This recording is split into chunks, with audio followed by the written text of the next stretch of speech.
Originally, Bodhidharma applied a dhyana method called Bhikkhun, meaning wall perceiving, which unfortunately, today's modern Zaists translate as literally facing a wall. This is a big mistake. The element in all meditation practice is absolutely steady, non-dualistic, non-volatile, abiding consciousness.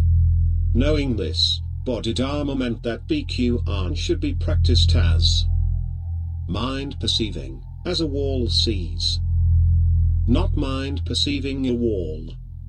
Yet, modern Zen has much managed to obliterate this ancient congenial method of bringing forth the Wusin, as a radiant reality in each sentient mind being. Although, the Dragon Eye Mandala is a mind creation in itself and present as form, it serves yet as a powerful tool or symbol, as much as Bodhidharma's wall, by appliance in everyday life or deep dhyana. This is in order to make you refocus your consciousness on something steady and tranquil instead of allowing it galloping around chasing a million shadows or impermanent joys and sorrows. Therefore, your mind should perceive through this dragon eye of non-discriminating singularity, or perceive the external/internal, as the mandala, Bodhidharma's wall. The more your mind is focused and abiding in the center of the mandala, thus perceiving the world through its singular unbornness, the less the external world or the internal various emotions or thoughts will affect you or get you off balance. The more your mind sways around by the externals/internals of the cognitive mind, the more you will find yourself being in the grey area of the mandala, and thus the less the singular radiant eye of the dragon will shine. The more you allow this eye become a firm non-volatile reality before, anteceding, each breath or heartbeat or impression, emotion, idea, sound, colors, scents, tastes, touch, etc. The more you uncreate your present deluded reality as a human being, subject to suffering and karma. You will notice that things you used to find important will matter less to you, and you will experience many various spiritual insights and sudden energy surges.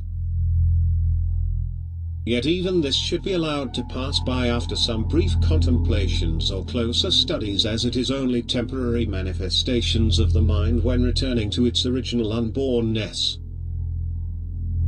For it is only a mind that is subject to discrimination and clinging to the arisen, born or created, that can be affected by karma, thus reacting on it in erroneous ways and so on. Those who have been in Japan and taken a hot bath know that before the entrance, one has to purify. Meaning wash the body outside this tub before entering the hot and relaxing water. The same goes for entering the Dragon Eye Mandala.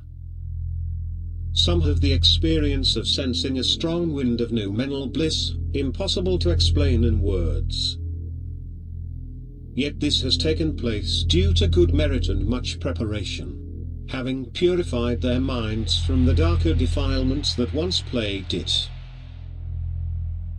Anyone entering the dark principle of the Black Dragon Mandala for the first time, I have to warn you to not attempt any entrance without necessary pre-purification of the mind.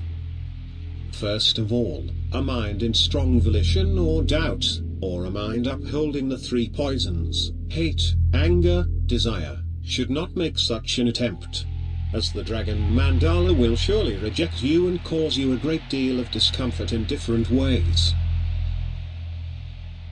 This is much reflected in Western Jewish religion, where one could not enter the temple of God without necessary purification of one's defiled being.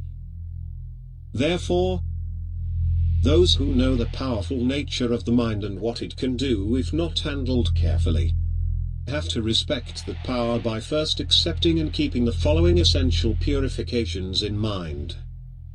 First purification. During innumerable ages in the past I have wandered through a multiplicity of existences. all the while giving myself to unimportant details of life at the expense of essentials, and thereby creating infinite occasions for hate, ill will and wrongdoing. Even if no violations have been committed in this life, the fruits of evil deeds in the past are to be gathered now. Neither gods nor men can foretell what is coming upon me. I will submit myself willingly and patiently to all the ills that befall me, and I will never moan or complain. Second, purification. Pure, immaculate, is the nature of all sentient beings. From the beginning there is neither birth nor death. Body and mind are phantom creations, and phantom change holds neither sin nor merit. Third, purification. Mind, abiding serenely in the uncreated, while the body turns about in accordance with the laws of causation. All things are empty, and there is nothing desirable to be sought after. Wherever there is seeking, there one will find suffering. When seeking ceases, one is truly blessed. Fourth, purification. Externally keeping mind away from all entangling relationships. Also, internally avoiding countless projections and excessive yearnings within the heart. Keeping mind like a straight standing wall, I enter this eye with no fear or dark desires, knowing, by the power of my firm faith in the true Buddha Dharma, that the boundless light of the unborn will receive me. Fifth, purification. Wu Sin, no mind, will work through my conscious mind, making it understand the true nature of reality. Thus, knowing and accepting that this very ordinary mind functions only by the power of Wu Sin, I enter freely and joyfully into this symbolic dragon eye of the unborn. Only let me be awakened to Wu Sin in all things and in all my endeavors. This is the way of discipline, and there is no other way. Thus, when Wu Sin is realized, all things will cease to trouble me. Sixth and final, purification. Empty spaces without edges or limits. Mind, too, is without edges or limits. Empty space is immeasurable. Mind, too, is immeasurable. To have mind, Wu Sin, is to have edges and limits. To be free from mind, Wu Sin, is to be without edges or limits. One has by ignorance and desire become many. Many will now become one. Thus, I who once was, will not be any more. Here you bow 3 times, before the black dragon eye mandala, symbolizing the readiness and acceptance of the Buddha, the true Dharma, the true Sangha. The family of infinite Buddhas. Some closing advice. Do not force an entrance. Just focus steadily on the mandala until its outer ring engulfs you completely, with its eye radiating through your heart center. Trust and abide in this eye whatever happens. Let the eye, symbolizing Wu Sin, regulate your breath, thus doing what it always has done. Previously, you were not conscious of this anteceding act.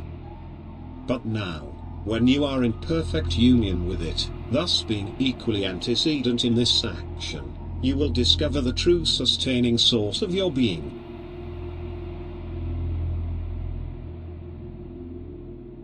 You have all my hopes.